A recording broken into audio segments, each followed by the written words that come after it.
Bonjour à tous, bienvenue sur ce nouveau tutoriel qui est une introduction à la sécurité informatique. Donc dans ce tutoriel, nous allons d'abord parler de la notion de la sécurité informatique.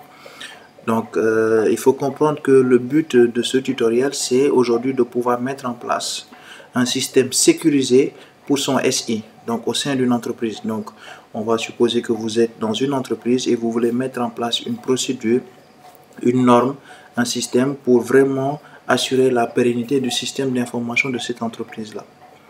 Alors quand on parle de sécurité informatique, on peut la définir de manière générale comme étant un ensemble de moyens techniques, organisationnels, juridiques et humains nécessaires à la mise en place pour conserver, établir et garantir la sécurité des systèmes informatiques au sein des entreprises. Donc aujourd'hui, avec le développement et l'utilisation d'Internet, de plus en plus d'entreprises s'ouvrent aux autres entreprises, c'est-à-dire à des entreprises spécialisées dans de la sécurité. Donc, il est donc essentiel de connaître les ressources de l'entreprise à protéger, à maîtriser et surtout contrôler l'accès et les droits des utilisateurs. Donc, aujourd'hui, il est essentiel pour une entreprise avec le vol d'informations, l'accès facile aux droits dans certains domaines de leur entreprise. Il est tout à fait essentiel aujourd'hui de mettre en place une sécurité au niveau de son SI, en tout cas au sein d'une entreprise. Alors, quand on parle de sécurité informatique, cette sécurité se décline sur 4 points. Donc, ces 4 points, donc notamment vous avez l'intégrité, c'est-à-dire garantir que les données sont bien celles que l'on croit être. Vous avez la confidentialité qui consiste à assurer que seules les personnes autorisées aient accès aux ressources échangées. Donc quand il y a un échange, on s'assure ici que seules ces deux personnes qui sont dans ce canal de communication ont accès à ces informations. On a également la disponibilité. La disponibilité ici qui permet tout simplement de maintenir le bon fonctionnement du système d'information. Mais aussi nous avons la non-répudiation et l'authentification. Alors quand on parle de non-répudiation, elle permet tout simplement de garantir qu'une transaction ne peut être niée. Cela veut dire tout simplement que c'est une trace en fait de la transaction que vous avez effectuée. Et vous avez l'authentification également dont le rôle est d'assurer que seules les personnes autorisées aient accès aux ressources qui sont mises en place par tout simplement votre système d'exploitation. Votre système informatique. Donc quand le système d'exploitation fait partie du système. Donc là on parle carrément du SI au sein de l'entreprise.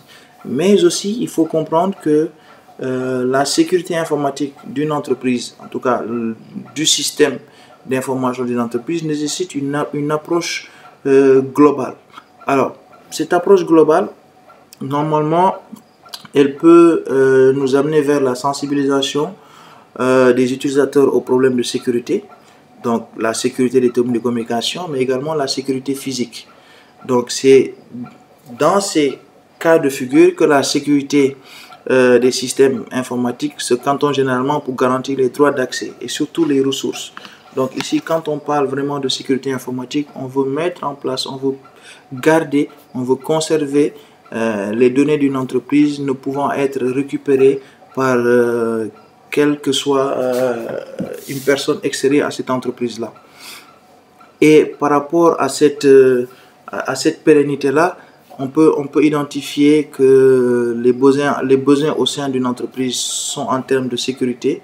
Il faut mettre en place des règles de procédure, surveiller et détecter la vulnérabilité du SI et définir des actions à entreprendre. Donc en gros, c'est tout simplement, on le verra déjà dans ce tutoriel-là, que c'est une procédure qu'il faut mettre en place, un règlement qu'il faut mettre en place pour pouvoir enfin comprendre le contenu de comment l'environnement de SI doit pouvoir se mettre en place.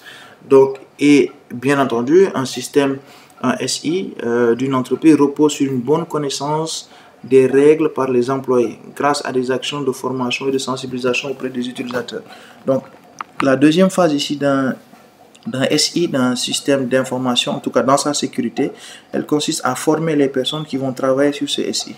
Donc à les prémunir, à mettre en place des avant-gardes sur quel comportement ils doivent avoir sur l'utilisation de ce que l'on appelle ce système d'information, notamment ce SI-là. Alors, bien entendu, cette mise en forme, cette formation, très souvent appelée politique de sécurité, est déclinée sur plusieurs aspects.